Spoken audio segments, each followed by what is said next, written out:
Good evening, everyone. Thanks for joining us for tonight's edition of Wave Extra, streaming live here in the Wave Now studio. I'm Jose Sosaya at the desk. Appreciate you joining us. However it is you're connecting with us as we unpack today's big stories and unwind on our Tuesday, August 26th. If I can set up a little graphic for you there. Here we are on Wave Extra, and if you're going to stick around with us for the next half an hour plus, just to tackle into some of the big stories of all kinds that are here in our backyard and the different ways they all affect us. So always appreciate you spending that time with us. And as a precursor, of course, to more of those stories for whatever else happens in our evening heading into the night, we're here to get that for you, updating that to you through our app, our website. Going to be here for Wave News at 11, but we can dive right into some of the big stories of the day. One, surely on a lot of people's minds, is going to be navigating and managing the traffic for those of you who rely on the Watterson, especially kind of around within that eastern quadrant of Jefferson County. You've probably noticed it today in the afternoon that those blasts, the blasting operation officially starting today. I want to take you out there so you can see a bit of the visuals that we were able to get as far as a good, safe angle to do all this. So, by the way, as a reminder, from here until they're wrapped up, you're going to have to dodge some of those rolling roadblocks right where the Watterson and US 42 Brownsboro Road meet. This is all part of that $130 million widening improvement project that is underway. Crews are advising you can, sit there and just be patient if you're caught in the roadblock. You could also try to take those detours, those alternate routes, if it really is an impediment to get where you need to go at the safest, speediest time possible, the speediest way possible, because there could be delays up to 20 minutes in the area whenever those roadblocks come, and it's not necessarily going to happen at the same time any given day from here on out. The Highway Improvement Project, by the way, expected to be fully done, complete, finished by fall of 2027. All right, moving on to some of the other big stories on our radar today, discussing what's been a really disturbing trend, it seems, across college campuses. As we know, this is kind of the start of fall semester for many states, many institutions. But now, unfortunately, the University of Kentucky not immune from what's happened. But because leaders and officers responded to reports of an active shooter on campus, but these, in this case, for folks in Lexington, this also turned out to be a hoax. UK police saying they partnered with their Lexington police peers within 2 minutes to head out to this report that they got of something going on near the campus library at around noon. They used the campus's camera system to figure out the report, though, was ultimately fake. The university says because the situation was resolved so quickly, they did not, in the end, send out those UK alerts that students can sign up for just in case there is that kind of emergency, so they know that they might need to take shelter or find some sort of cover or way out. Police, though, they say they are also aware of the similar false reports at now at least more than, within the handful of universities nationwide in recent days, but they're also going to keep monitoring the situation closely for anything that might develop over the next couple days heading into the weekend. And now back to a story we're following here in the Louisville Metro of a man who's pleaded guilty to a workplace shooting back in 2023, and a bit of the scene-setting video for you there. Corey Rowland accused of killing 24-year-old Charles Puckett Jr. and hurting someone else. This happened back in, again, February of 23 at the Gordon Food Service Distribution Center in Shepherdsville. This is our video from inside the courtroom. Rowland appeared in court today for a pretrial hearing, but he pleaded guilty to murder and first-degree assault. It's recommended that he would serve 22 years for murder, 10 years for the assault charges. That would mean a total of 32 years behind bars. His formal sentencing will now be set. It is set for September 25th, so around this time next month. And another setup for a story we wanted to walk you through. Sometimes you come across some details that are rather strange in cases that have sort of these unique descriptions and characteristics, because we've now learned police apparently arrested a man for vandalizing a church and local businesses here in town after he put his Instagram handle in the graffiti tag. The man's name, if I can pull up that graphic for you, or at least the suspect police say they have charged, is Xavier Forrest, now facing criminal mischief charges, and he's the one who's accused of damaging those businesses in several areas. So here's a bit of a map graphic we've built. The first of these incidents police say they were tracking was in late July. They say they got a call about this sort of graffiti tagging at the Indies Chicken at Poplar Level Road. They say somebody spray painted the words Zaystees 47 on the side of their building. That was around $500 worth of damage just for the Indies. But apparently this tag then appeared not just at the chicken place, but on the wall of the Peace Presbyterian Church, which you see there, and a laundry connection business is also there, and apparently also a Crunch Fitness gym. So a reminder that the suspect, Xavier Forrest, now facing criminal mischief charges. We'll take a quick outside as we look at that quite picturesque, paint-worthy sunset. You see the sun just dipping down there below. This is thanks to our SkyTrack network, taking a look at a pretty close view of the downtown skyline and talking about some great temperatures. Not many clouds in the sky. We're going to touch back on sort of the different views around the city. And a reminder, the storm tracking team going to be hard at work. We're going to hear from them tonight on Wave News at 11 as we, get through the big stories of the day. We're here at 8:12, and as we reset to bring you some more of today's big stories, big investigations, updates. One of those is going to be sort of twists and turns that our troubleshooters team uncovered what federal prosecutors are describing as a gold bar fraud scheme. It's quite interesting, with digital footprints tracing all the way back to the West Coast, bank accounts that IRS agents had been able to tap into to indicate something wasn't quite right, and then being there to follow sort of the physical trail of the money and the gold bars. So that is something our troubleshooters has been hard at work to break down and let you know about what's going on there. So we're going to reset really quick, bring that story for you after this brief pause right here on Wave Extra.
All right, folks, here we are at 8:15. Appreciate you joining us if you're popping into the live stream here on Wave Extra. We're here in the Wave Now studio. Best ways to connect that is through, of course, all our multiple social media streams through Facebook, X, Twitch, YouTube, just seeing some of the comments popping up on the thread we have there where you can comment and talk about the big stories of the day as well. Also doing that through our Wave Now app on your smart TV devices through Roku, Amazon, Apple, all the multiple avenues you can connect with us there on your, direct to TV app there on your devices.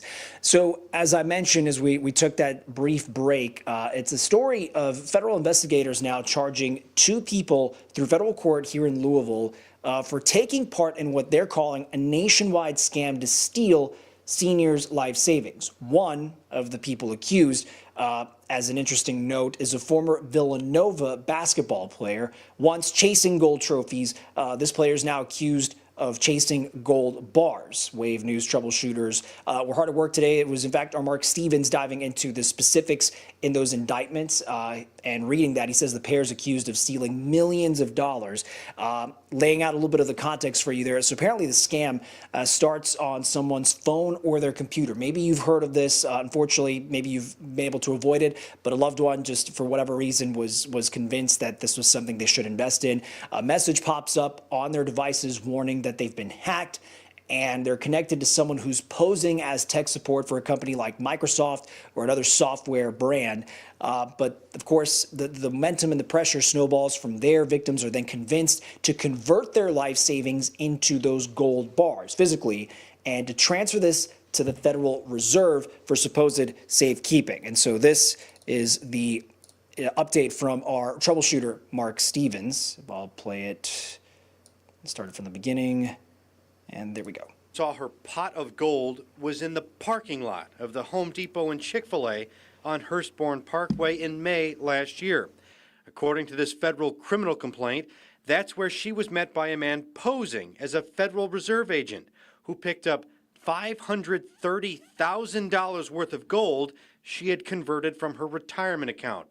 Scammers convinced the woman her bank accounts had been compromised, and this was the safest way to protect her life savings. Investigators caught the transfer on camera and traced the bogus agent's car back to the Enterprise rental counter at the airport. IRS agents say it was Antonio Pena in the parking lot last May. They retraced his steps, getting off a Delta flight, renting the car, and establishing a bank account in New York just days later. They've been tracing him ever since, linking him and Brandy Durst to gold bar pickups elsewhere in Kentucky, Wisconsin, and Missouri. Altogether, the pair are accused of pilfering nearly $3 million. They've been charged with money laundering and wire fraud after getting busted by the FBI and Sheriff's Office attempting more pickups outside of Portland, Oregon in July. Pena was just recently playing basketball in a Latin American league. He was interviewed in May by a Dominican sports journalist and is shown playing a game in June. The IRS agent says Pena's bank records don't point to any legitimate income or job. A federal judge released both Durst and Pena on unsecured $50,000 bonds. The government is holding on to Pena's U.S. and Dominican travel documents. Their trials are set for September. Now, as far as the troubleshooters, of course, they then reach out to connect the dots and see who else can comment as far as, the breadth of the reporting. And so Mark today letting us know that neither Pena's basketball team or a potential agent returned those messages and requests for comment. Defense attorneys for both Pena and Durst also did not respond to Wave News' request for comment after the official indictments. Both, though, are pleading not guilty to the charges against them. So something that will certainly follow as those developments play out in a federal court. Moving on to, again, the world of trying to navigate social media, and when people try to reach out to contact you, this is sort of in the realm, though, of artificial intelligence, of AI. Whether it's scrolling on social media or it's a simple online search, we do know a lot of things are powered by cloud software and that capability. Experts saying, though, as AI is expanding, the demand for massive facilities behind it all to power it, that demand is going to creep up and up as well. Indiana apparently now becoming a newer hub for those physical data centers. As we take a look at some of the information we've been able to confirm. According to datacentermap.com, Indiana now has 72 facilities across the state. In them, big companies like Amazon and Google moving in to use some of the services they provide. Last year, Amazon broke ground on its 800-acre project in northern Indiana. Google, instead of going elsewhere, they're setting up a $2 billion data center in Fort Wayne. Supporters are saying the centers are going to play a critical role in powering this new age of business. When you kind of look at the way Indiana is structured, both policy, infrastructure, and just natural economic investment and growth, it's a great tech hub. It's an emerging tech hub. On the flip side, though, critics say they're worrying about the enormous resources that one facility could consume, let alone several. Federal reports show U.S. data centers used 17 billion gallons of water last year for cooling. and it's a number experts say could actually double within just 5 years. There are 50 jobs per building. And so we're not really getting what, when you talk about development of an area, what it needs to help grow the city of Indianapolis. It might be a nice shiny logo, but it's not actually helping us go up and to the right. Now, the company you saw there, AES Indiana, recently proposed a $21 rate hike, though it's a utility that says this isn't tied to data centers. And for now, as the state Indiana seemingly finding itself at a crossroads, as experts put it, to weigh the promise of growth against the price of powering it. In more headlines, some unfortunate news and an update, because a community we now know is mourning the loss of a Kentucky firefighter. He died after he was in a rollover fire truck crash. I want to show you pictures of Raywick firefighter Brian Hatt. He died yesterday. This was after this Friday crash on Highway 527. Hatt and Leonard Winkler were heading out to a tractor-trailer fire call when this rollover crash unfortunately happened. Winkler is still recovering at UK Medical Center in Lexington. Hatt was an Army veteran. He'd served with Raywick Fire Department for 12 years. U of I hosted an honor walk, or I'm sorry, U of L. U of L hosted an honor walk for him this afternoon where people were able to pay their respects. I'm reading here, Brian Hatt was an organ donor helping save lives even after his death as well. Dad would be proud. And, he, like I said, he was a lover, would do anything to help anybody, and didn't want anything in return. He might be gone from us, but his memory will live on forever. And so a procession back to Raywick for firefighter Hatt, that's what followed that procedure. His funeral arrangements have not been released to the public just yet. If that is something the family wishes to do for the community to join them, we'll certainly find that information and share it with you if that was interesting. But again, an unfortunate update, a tragic update after this crash, that Raywick firefighter Brian Hatt passing away, and his peer, his coworker, Leonard Winkler, still being treated at UK Medical Center in Lexington. Moving on to another update across the Commonwealth. This one has to do actually with now an indicted suspect who has a connection to the death of a woman here in Louisville. And we'll explain that after we share this update with you, because he is now actually linked to the deaths of several women. This was thanks to an investigation that happened out in Powell County, a grand jury indicting Brian Epperson on several charges that include murder. Since then, detectives say that they've linked Epperson to other cases with similar circumstances. So far, he's only been charged, though, for the case in Powell County. Reporter Alyssa Williams talked to those who say they knew Epperson or know Epperson to get their perspective on what's going on. Those in Powell County who know Brian Epperson say they still can't wrap their heads around the fact that he's been indicted for murder, but they say they're happy justice is being served. It was last month when Kentucky State Police announced they were charging Epperson with the murder of Kristen Morris, who was found dead in an Airbnb Epperson was renting at the time. Corey Bailey is a tattoo artist in Stanton who says he's spent a lot of time with Epperson, even doing a few of his tattoos. He says the situation has rocked his community and he never expected this would happen. He and others say while the situation is jarring, it's comforting knowing the truth is coming to light. You want to see justice in the most swift and, for me, harsh manner. I've had dealings with Mr. Epperson before, and this is scary, to know that something like that in our community can happen. Powell County Judge Executive Eddie Barnes says officials are still asking that anyone who's had work done by Epperson or those who may have information regarding the cases that he's linked to come forward to law enforcement. In Powell County, Alyssa Williams. And so to that end, as you saw that update from Alyssa Williams, we mentioned Epperson is still linked to one Louisville woman's homicide case. It's an arrest citation tied to what happened to Richelle Dawson. She was found dead back on June 27th. There was actually a report our very own Wave News' Logan Perrone checked in on to see what all investigators and detectives have been able to confirm and find out for themselves.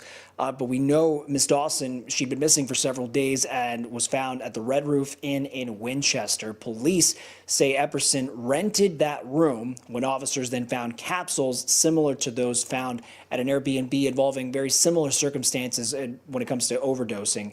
But Epperson still has not been formally charged in or with Richelle's death. So as we say here in the Wave Extra setting in the Wave Now studio, whatever those developments are as they come, we'll make sure to share them with you. Coming up more here on tonight's edition of Wave Extra, including startling Ring video camera capturing the assault of a grandmother here in Louisville. An Orange County Sheriff's deputy shot in the line of duty as he was doing his work in a traffic stop. Just getting a sense from his boss as that recovery is happening slowly but surely with the community support. And also a rather, again, unfortunate update for an animal sanctuary and getting our latest response from the Kentucky Department of Fish and Wildlife when it comes to the ultimate fate of several deer to try and limit the spread of what's called chronic wasting disease. So several big stories from our reporting team to update you on as we move through this the next back half of this hour, I should say. So we're going to take a quick break and be right back here with more Wave Extra.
Welcome back, everyone. Just shy of the half-hour mark at 8:30 here on tonight's edition of Wave Extra in the Wave Now studio.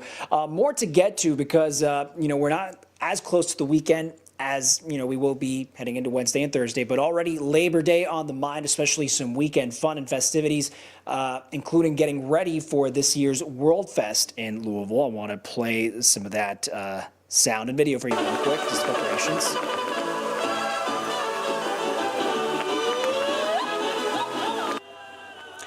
That was a very abrupt bit of music, but always puts a smile on your face just how vibrant it is. So yeah, the celebration of diversity and culture kicking off on Friday on the Belvedere. It's going to run through Labor Day on Monday, so already happening quite soon. More than 150,000 people expected to come to this 23rd annual gathering. It's totally free to go. The event is open to all ages. Lots of food, music, and much more to enjoy. But you can imagine then, of course, the scale this is going to be out there, moving around, and road closures do go hand in hand just to sort of manage with the volume of people, the traffic, the cars. So as a heads up, we do know there's going to be a number of roads closed nearby to make room for the event, keep it safe. There won't be stopping anytime on both sides of Main Street from 4th to 5th. That's going to stay in place all the way from Friday to Monday Other areas that are going to have some restricted access include Jefferson and Market Streets. Just make sure if you have to move around throughout this weekend to check for signs downtown to make sure you don't get a ticket. If you think you might be parking somewhere where you think is safe, just double check. It might turn out that's a restricted zone, just so you don't have to deal with the fines that come with that requisite ticket, just to avoid all that. Moving on to other stories and updates from across the community here in Louisville. I always have to reset some of this video sometimes to show you all what's coming up. Yes, so the new Land Bank-A-Rama event kickoff today. This is put on by the Louisville Land Bank Authority. This marks actually the beginning of a program that's trying to reduce the number of abandoned, dilapidated homes in the city, to sell them for a willing buyer for $1 each day. As this goes on, the Land Bank Authority says it's going to showcase vacant buildings in specific neighborhoods as part of this series of open houses. Land Bank staff are going to be on site answering questions about how to acquire the properties, if you are eligible to do this, what the redevelopment guidelines would be. We know for whatever the open house was today, it would have offered and showcased homes in the Portland neighborhood. City leaders talked to us about the requirements for these properties and the people that end up buying them. And just sort of, that's something we've got that you could check in on our full story, our coverage on wave3.com. This Land Bank-A-Rama open house series is going to continue, though. So if you are interested, you can come by tomorrow and Thursday. Tomorrow's open houses are going to be for properties in the Park Hill, Parkland, and Chickasaw neighborhoods. All right, moving on to this video, I want to show stunning images caught on this Ring video cam, disturbing rather, and it's now been viewed by thousands of people. It shows a South Louisville grandmother on her front porch being inappropriately touched by a man and potentially a teenager, but she does not know this person.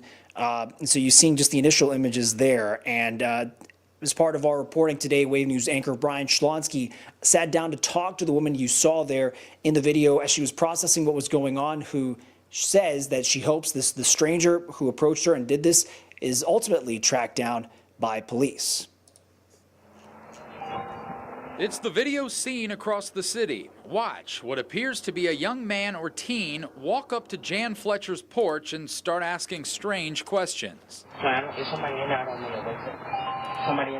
The video goes from weird to downright creepy and scary as the person, who Fletcher has never seen before, starts touching and rubbing on her backside. She tells him to leave. Why can't we just be able to live comfortable? I mean, you know, not have to worry about something like this. Fletcher has lived on Maple Avenue near McNeely Lake for 55 years. She loves the neighborhood, is a mainstay on the front porch when the weather is nice. But the incident has her confused. What was he after? My neighbor even said, "You think it was maybe a gang thing?" Oh, Lord, I don't know about that. You know, I hear them like gangs, but... Fletcher thinks maybe he was looking for her keys or perhaps cash. Some neighbors thought it might be part of a bizarre social media trend. Police don't think so. These young kids are really getting involved, and I mean, they're just getting in trouble. There's no need for it. Fletcher hopes that filing a police report and sharing the video will protect her neighbors. I hope it doesn't happen to anybody else. And like I said, I hope he is caught. And even though he's still out there, don't think for a moment she's letting his actions stop 5 decades of porch-sitting tradition. I'm not afraid to sit here. I'm not. Sorry, thanks to our Brian Schlonsky for that update. LMPD telling us, by the way, that this is something the 7th Division is investigating right now. Detectives, though, have no evidence that this is a widespread trend in crime of men who are targeting senior women in particular. But as of now, they're still trying to identify and then arrest who the suspect might be. And shifting now to another update as far as the story we've unfortunately had to cover since the beginning, because it was an attack on a deputy doing his job, 7 months, in fact, after he was shot responding to a traffic stop on U.S. Highway 50 and State Road 56. You're about to just hear the latest that we've been able to learn about Orange County Sheriff's Deputy Zach Andre and his recovery, because his boss, the Orange County Sheriff, says he, his staff, and the community are there for Andre and his family, no matter what the different challenges, big or small, are going to lie ahead. Wave News anchor Rob Wells has this update for us. The day Deputy Zach Andre was shot is a day that Orange County Sheriff Dave Henderson can't get out of his mind. The day Zach got shot, I would say is one of the worst days of my life. Andre was shot multiple times, including once in the head, requiring reconstruction of his skull and a prosthetic implant. Zach was not only an employee, he was a friend.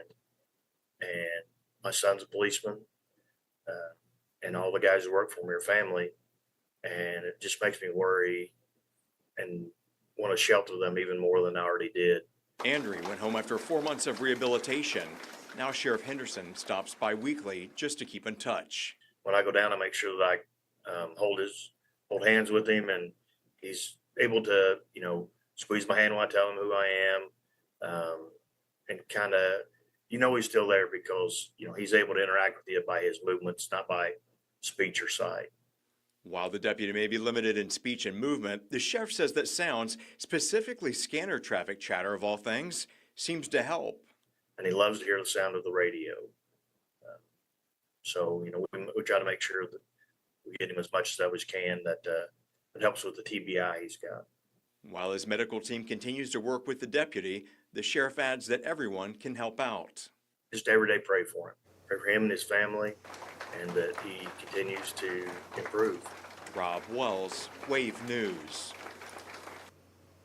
And in the conversation with Rob, the sheriff saying that anyone who would still like to help the family out, they can do it in a variety of ways. One of those would be to go to the Indiana Fallen Heroes website. They can also link up for information on how to do that on the Orange County Sheriff's Office page on Facebook.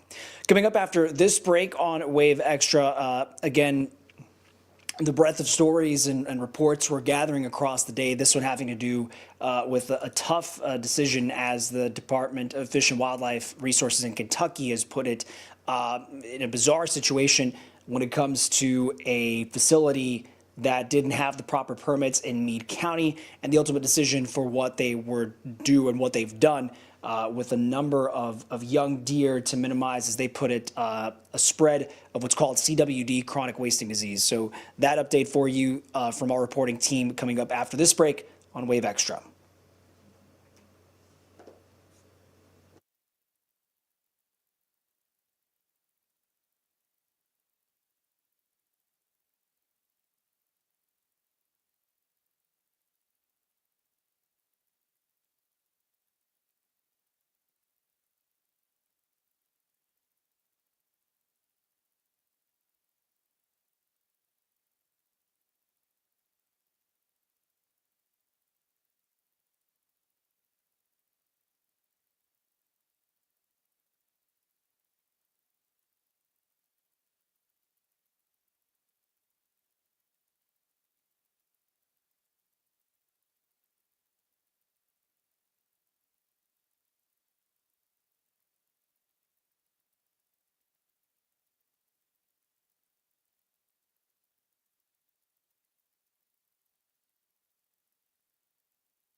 All right, everyone, welcome back into Wave Extra. It is 8:40, and Just going through some updates. In fact, we just got a recent one I was hoping to show you as we were teasing ahead to the story that our David Mattingly put up. But I'll lay the background for you really quick here. Have you ever heard of the term chronic wasting disease, or CWD? It's a danger to deer herds in our general geography, pretty much anywhere. A case of it was recently found in the wild in Breckinridge County as a preventive measure, and it's now been confirmed by Kentucky Fish and Wildlife that 22 small deer at a well-known wildlife refuge in Meade County have been euthanized. And I'm going to read you the update from Fish and Wildlife once we do play this report from David, which now that we have the latest information, it is ultimately confirmed. But Wave News reporter David Mattingly was in the county today to hear reactions, not just of anger, but of heartbreak as well. We arrived at the Broadbent Wildlife Refuge in Guston to find the gate closed. A sign says they're not taking new animals, and a phone number posted to call for access wasn't working. Your call cannot be completed as dialed. Please check the number and dial again. Behind the gate, 22 adorable rescued fawns seen here on Broadbent's Facebook page are to be euthanized by state wildlife officials to prevent the spread of CWD, chronic wasting disease. That, according to the family who oversees the operations. And people who rescue the animals can't believe it. Devastated. Sick to my stomach. Just sick to my stomach. It's sickening. And some of our problem here is that we want answers. We're not getting any answers. Krista Embry and Jessica Powell-Page have both rescued orphan baby deer and delivered them into the care of Broadbent, thinking they were saving them from certain death in the wild. They want to know why these fawns could be sacrificed in the name of disease prevention when they are being kept in captivity and show no symptoms. I think there should be something filed in the Meade County to stop this. If you want to look at it as an execution, I look at it as that, until we can further examine these fawns and look at other options.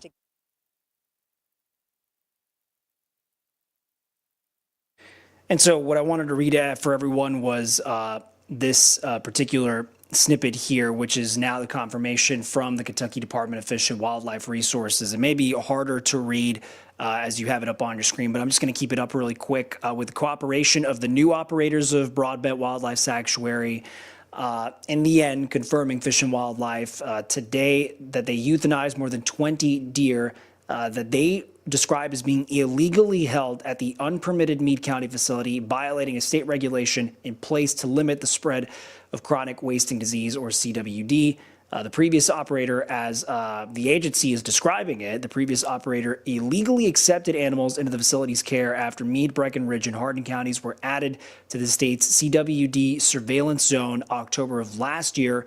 Rehabilitating deer apparently prohibited in CWD surveillance zone counties per regulation, describing CWD as an always fatal neurological disease that affects white-tailed deer, elk, and other animals within the deer family.